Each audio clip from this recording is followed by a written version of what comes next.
মাঝে মাঝে আমাদের খুব কেক খেতে ইচ্ছে করে, তখন সাধারণ কিছু উপকরণ দিয়ে আমরা বাড়িতেই কেক বানিয়ে নিতে পারি। আর বেশি সময়ও লাগে না, 15 থেকে 20 মিনিটের মধ্যে কেকটি বানানো যায়। নমস্কার, সুজাতা রান্নাঘরে সবাইকে স্বাগতম। আজ আমি আপনাদের করে দেখাবো ম্যাঙ্গো মিনি প্যান কেক। আশা করছি আজকের রেসিপি আপনাদের ভালো লাগবে। তো চলুন। আমি একটা আম নিয়েছি, আর আমটাকে খোসা ছাড়িয়ে ছোটো ছোটো টুকরো করে কেটে নিয়েছি। আর এখানে নিয়েছি চিনির গুঁড়ো। প্রথমে আমি চিনিটাকে গুঁড়ো করে নিয়েছি, তারপরে ওই মিক্সির মধ্যেই দিয়ে দেব টুকরো করে রাখা আমটাকেও একটা মিহি পেস্ট বানিয়ে নেব। এবার একটা বাটি নিয়েছি, ওই বাটির মধ্যে প্রথমেই আমি দিয়ে দেব 1/2 কাপ পরিমাণ চিনির গুঁড়ো। তারপরে ঠিক ওই কাপেরই মাপে দিয়ে দেব 1/2 কাপ পরিমাণ দুধ, আর হাফেরও একটু কম পরিমাণ দেব সাদা তেল। তবে এই সাদা তেলটা কিন্তু আমি যখন এই দুধের মধ্যে অ্যাড করি তখন আমার ভিডিওটা অফ ছিল, তো সে কারণে আমি দেখাতে পারলাম না। তো এই যে এর মধ্যে আমি কিন্তু তেলটা ঢেলে দিয়েছি। এবার ওই তেল, দুধ এবং চিনির গুঁড়ো সব কিছুকে বেশ ভালোভাবে মিশিয়ে নেব। বেশ খানিকক্ষণ ধরে কিন্তু এটাকে একটু ফেটিয়ে নিতে হবে,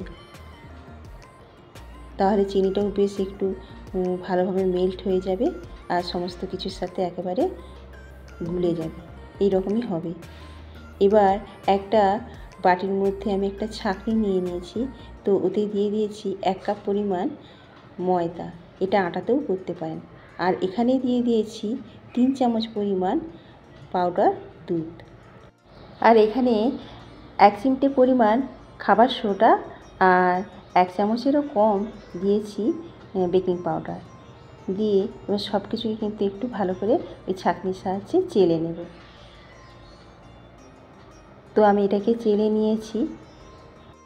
আগে থেকে যে ব্যাটারটা রেডি করে রেখেছিলাম তার মধ্যে আমের পিউরিটা দিয়ে বেশ ভালোভাবে ফেটিয়ে নেব। আর এর ফেটানোর কাজটা কিন্তু বেশ ভালোভাবেই করতে হবে। যত ভালোভাবে ফেটাবো তত কিন্তু কেকটা বেশ নরম হবে এবং স্পঞ্জি হবে। আমি তো এখানে ডিম ব্যবহার করিনি, তো সেই কারণে কিন্তু একটু ভালোভাবেই ফেটিয়ে নিতে হবে। তারপরে এর মধ্যেই দিয়ে দেব ওই ময়দাটা দিয়ে কিন্তু বেশ ভালোভাবে আবারও ফেটিয়ে নেব।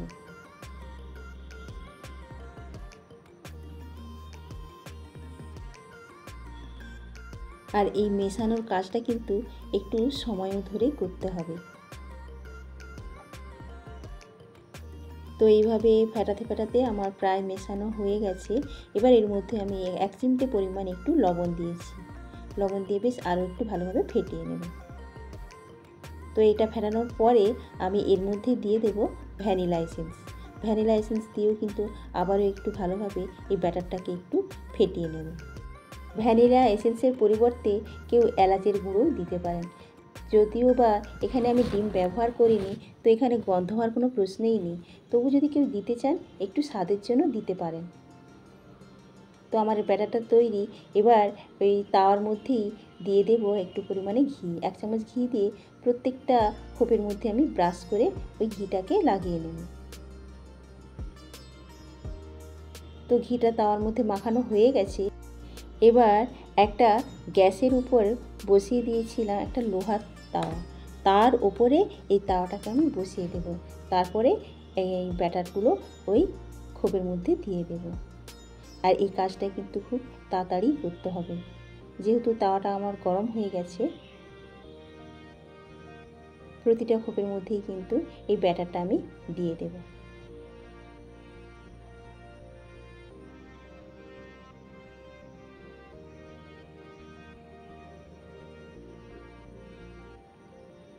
এবার এটাকে ঢেকে রেখে দেব 15 মিনিটের মতো। এবার 15 মিনিট পরে আমি ফিরে এলাম। এইবারে দেখুন আমি একটা কাঠির সাহায্যে এবার একটু দেখবো হয়েছে কিনা। তো আমার দেখলাম আমার হয়েই গেছে।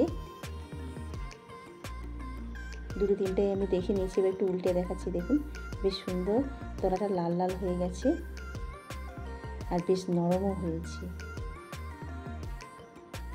একেবারে ছোট ছোট মিনি কেক। বাচ্চারা কিন্তু এটা খুব ভালোবাসবে খেতে। তো কেকগুলো হয়ে গেছে, এবার কিন্তু কেকগুলোকে আমি একটা বাটিতে তুলে নেব। বন্ধুরা, কেমন লাগলো আমার আজকের এই ম্যাঙ্গো মিনি কেক? আর যদি ভালো লাগে তাহলে অবশ্যই আমার চ্যানেলটিকে সাবস্ক্রাইব করে পাশে থাকবেন। শুধু বাচ্চা কেন, বড়রাও এরকম কেক পেলে খুবই খুশি হবে। তো চলুন দেখুন কেমন সুন্দর দেখতে হয়েছে। আর আজকের রেসিপি যদি ভালো লাগে তাহলে অবশ্যই চ্যানেলটিকে সাবস্ক্রাইব করে আমার পাশে থাকবেন এবং লাইক, কমেন্ট ও শেয়ার করবেন আর পুরো ভিডিওটা দেখবেন। দেখা হবে পরে আরেকটু নতুন ভিডিওতে। সবাই ভালো থাকুন, সুস্থ থাকুন। নমস্কার।